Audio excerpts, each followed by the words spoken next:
935. One hauler ako sa 30. Pero hindi pa ako naka-set up ng maganda. Shoutout po kay Sir Sam. Ayan, pinadalan tayo ng PSP pellet premium mga idol. Ito, 19 grain unsorted pellets. Then meron din tayo dito mga idol na 18.6 grain unsorted pellets. So PSP premium shot. So ito siguro mga idol yung ginawa niya dito. Kung sa molde, sinama-sama lang niya lahat ng butas. So mostly kasi yung sorted is isang butas lang. So hindi ko alam, baka gusto niya kasi pa-tune sa atin ito kasi medyo mabigat at marami. So masusubukan natin yan. Ito naman yung gamit natin na 18.4 grain PSP pellets. So same naman ito PSP pellets. May kukunin lang ako dito, titingnan ko lang yung velocity. Last tune ko, or last setup ng unit ko mga idol is nag 972 feet per second ako average. Napumutok ako ng 145 yards ng Yakult. Then nag 966 naman ako, pinost ko sa aking Facebook. Then kahapon naman mga idol is nag-retune ako, or nagbaba lang ako ng, hindi naman actually retune. Binabaan ko lang yung velocity natin, na hinanap ko lang yung consistency sa 958. So tinitingnan ko lang mga idol, linalaro ko lang itong GC Mag kasi well, napakasarap niya na mga idol laruin. So dati kung alam nyo na sumasakit yung ulo ko mga idol dahil dito. So, ngayon, nakuha na natin yung kilite. So, shoutout po kay Sir Gilbert Felipe. Ayan. Then, kay Sir Mego Hunter sa nagparapol dito sa atin, mga idol. Yung gamit nating barrel dito, NB17. Yung shoutout po sa inyo, Sir Alian Rego. Ayan, mga idol. Then, sa PSP Pellet, shoutout po kay Sir Sam. Ayan, thank you, Sir Sam, sa patuloy na pagsuporta sa ating mga kalikot. So, and ito, mga idol, meron tayo dito mga idol na camera, DVC 45. So hopefully mga malinaw na po yung mga past videos natin.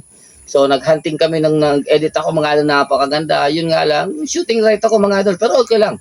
So at least yun na, ito na yung gamit natin doon mga idol.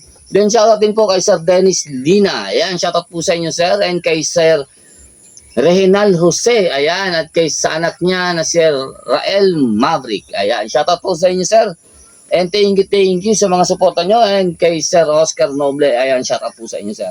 And kay Sir Dennis Torres, ayan, shout out po.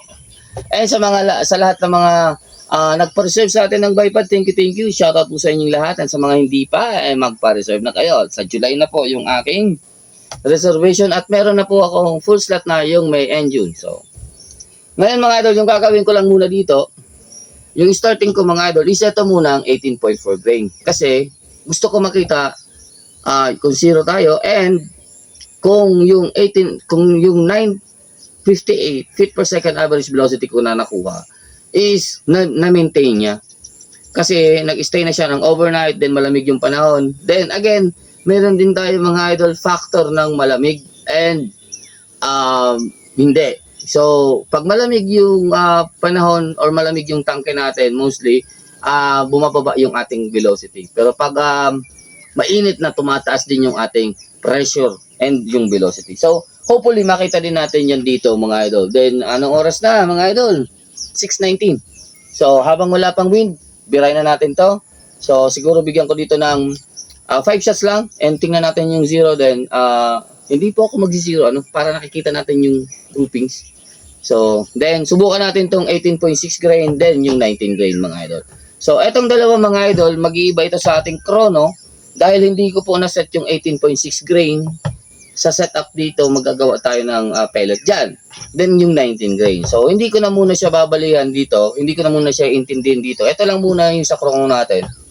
Kasi, pag magsa-setup ako dito, maguguluhan ako mga idol. So, dito na muna ako sa 18.4 grain. Subukan natin. Dry fire lang ako. So, yung karga natin is 3.2. Ayan. So, record tayo dito. Oh, mali. Dito pala sa kabila. Ayan. So, recording tayo ngayon mga idol. And hopefully, maganda po yung ating kuha. And lapit lang natin ng konti. So, try ko pa kung may ililinaw pa siya. So, ito na yung malinaw niya. Okay.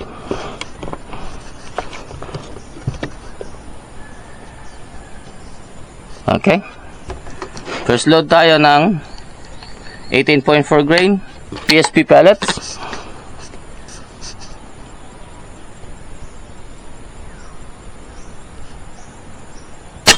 $942. Okay, mababa ako. $935. $935. So, bigyan ko ito 5 shots. So, nandun naman tayo sa ating may baka.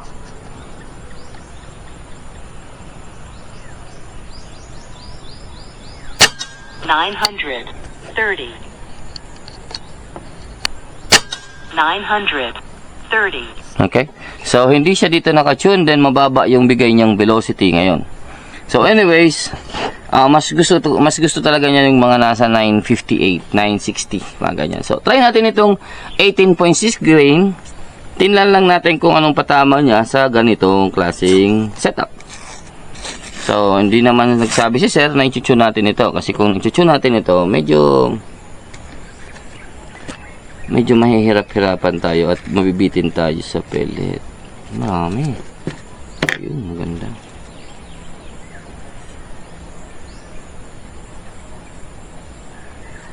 So, maganda, mga idol. So, meron ata itong mga 50 rounds, mga idol na pellet. So, ayan. So, medyo makapal siya, mga idol, dito sa isa natin. Yung skirt. So, medyo makapal lang siya, mga idol. Subukan natin to. Try natin to. Dito. Gawa tayo ng 5 shots din. Subukan natin. Then, tingnan natin yung groupings niyan sa 50 and 80. So, meron tayo ditong target, mga idol, na 50 yards and 80 yards na spinner. 84, 53. Ito, 30. 921. Oh, bumababa din pala siya pag pag medyo may kabigatan. 937. Okay. 932. 916.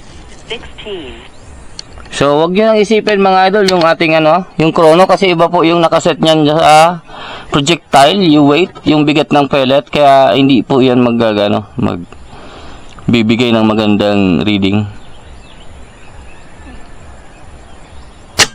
935. One holer ako sa 30.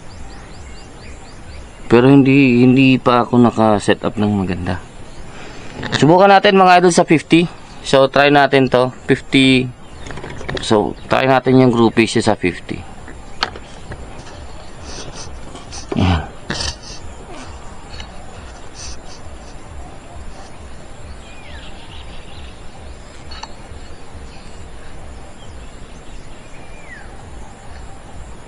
Try natin ito, mga idol, sa 50. So, magdadrop naman ito, okay lang. Huwag na tayo mag-dial, mga idol, muna. Tingnan na lang. Baka makita natin kasi yung flight. So, para hindi maharangan. 923.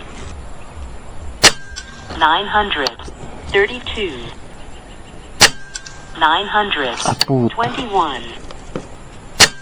900. Nahirapan ako tingnan yung yung target natin. 923.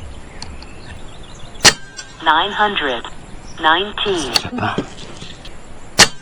921. Isa pa.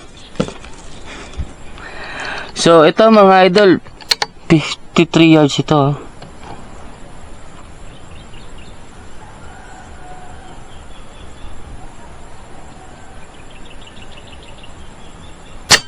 919. Okay. Ang ganda. So, ang ganda. Try natin sa 80. So, 80. Ito. So, try ko lang dito yung dial natin. 84 yards ito eh.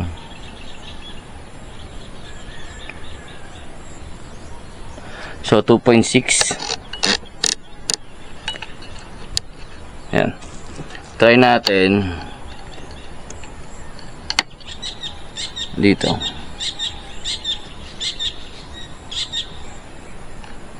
Ayan. So, ito mga idol, 18.6 grain at 86 yards. Grabe, pag tumama ito na walang mintis.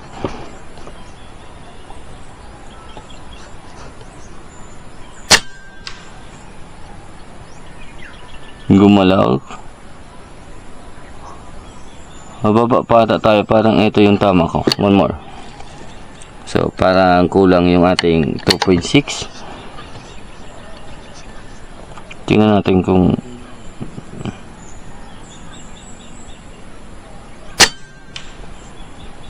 okay, nandun nga. So, kulang pa tayo ng 1 emerald. Try natin itong 3.6.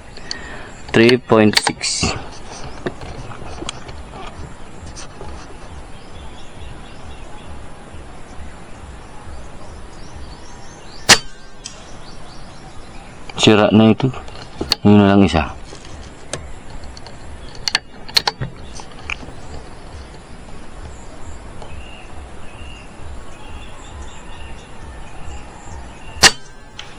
Wait lang, hindi ko nakikita.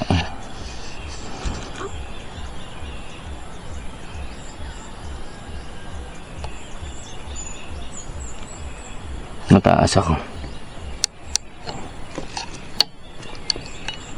Hopefully marilaw pa rin. Hanapin ko lang, hindi ko nakikita eh.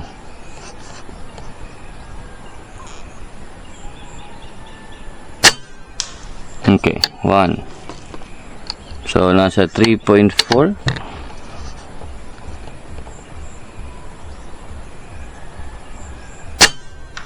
Okay.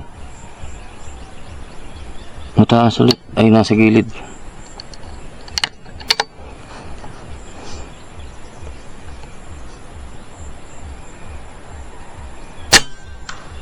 Ayun, oh.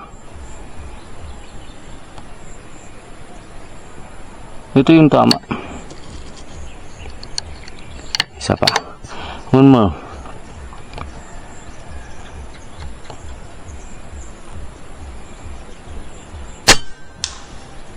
Okay. So, bumalik.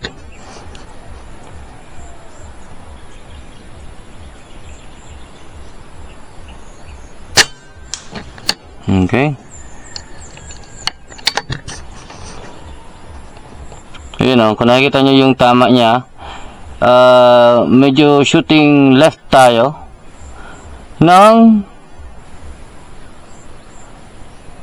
rounding 0.4, mga 0.445, kaya nag-miss tayo. Ito yung katabi, yung tama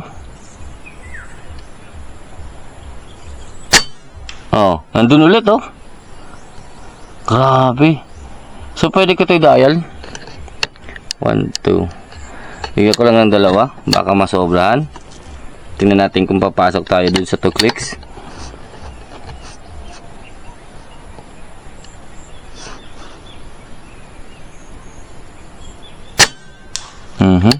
Pasok. One more, confirm. Napasok out. 2 pa.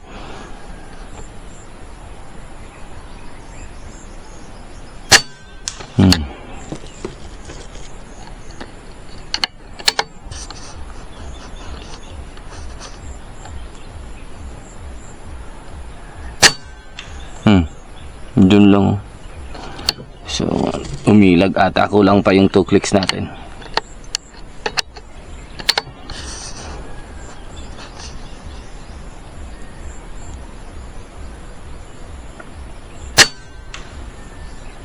Nawala na ako.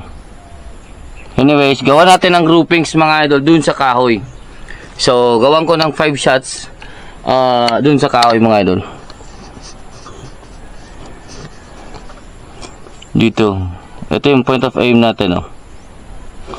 So, dito sa taas para walang sagabal.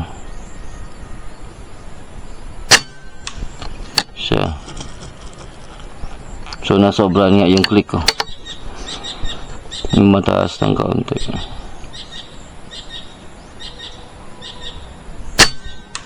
Okay, dalawa.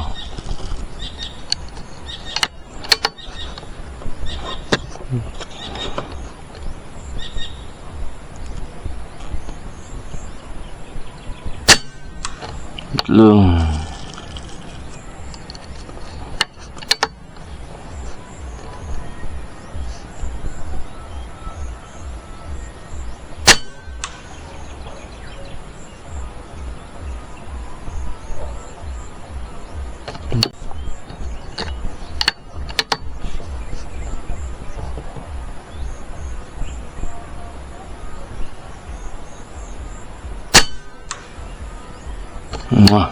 Isa pa.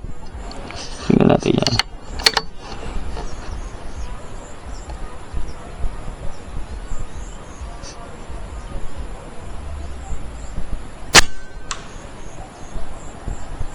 Yan. So, tingnan natin yun mga idol.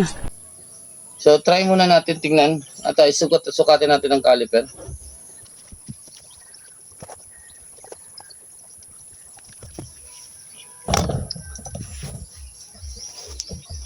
Sukatin lang natin ang caliper mga sir.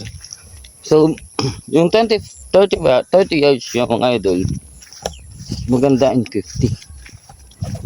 Hindi siya nakatune mga idol. So, jumpy pa yung velocity niya. So, mababa eh. Dapat mga nasa 960 something ito. So, yan. Mga idol. So, ito yung groupings niya.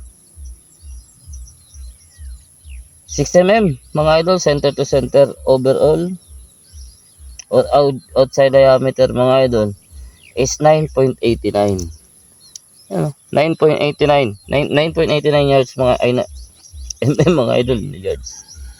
Itong pinakamalaki, yun.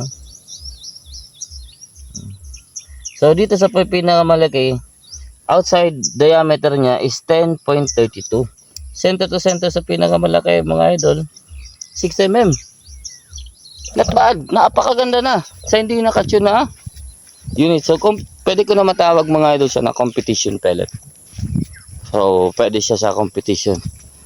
Konting pihit lang dun mga idol. Siguro maganda na yan. Dito naman mga idol sa 50. May ko kung ilang shots ito. Ayan. So, itong 50 natin, hindi ko alam kung ilang shots ito. Pero, nagkaroon ako ng isa dito, tapos nag-string siya dyan. Anyways, tingnan natin ito. Outside diameter niya. 18mm. Center to center dito. 12mm. Sa 53 yards ito, mga idol. 12mm yan. 12mm din. Kahit square siya, mga idol. So, medyo malaki naman. Yan. Kaya compare dun sa 8mm natin sa 18.4. Pero nakatune yun kasi. Yun hindi. So dito try natin yung pinutok ko na, pero parang malaki naman tong groupings dito sa 84 yards. Sira na kasi itong spinet. Banatan natin ito ng slug. So may pinutok ako dito. Ayan. So try natin kung kaya tumingala itong phone. Ay hindi kaya. So yan o. Ito mga idol yung groupings niya. 25mm outside diameter. Dito so may isa siyang up eh. Yan. 28. Center to center dito nasa 19mm. So siguro yung 19 grain ilagay naman natin dito. Yun oh. So ito yung groupings niya kanina. Ayun oh. Ito. Tapos ito yung ups ko. Napakaganda din. Solid. So, 19 from 53 yards mga idol na nagkaroon ako ng 12mm hanggang sa 19. 84 yards to yun mga idol. 19mm. Kaya pa yan mga idol. Counting. Siguro kailangan ko lang ng kaunti pang velocity dyan sa pellet na yan. Kaso syempre, kaunti lang naman yan. So, ito lang natetest natin. Pero gusto yan. Shoutout po sa inyo Sir Sam. Ayan, thank you. At try naman natin yung 19 grain. So kargaan ko lang ito para fair yung laban ng dalawang pellet. So kakargaan ko lang ito. Nasa 2.8 pa naman ako mga idol. Ito. Galing sa 3-2. Ayan o. Kita ba? Kita ba? Oh, pwede ko i-zoom yan, ganyan. Oh. So, actually, pwede pa naman yan. Pero mas gusto ko yung laban nila parehas. 923. Mataas pa.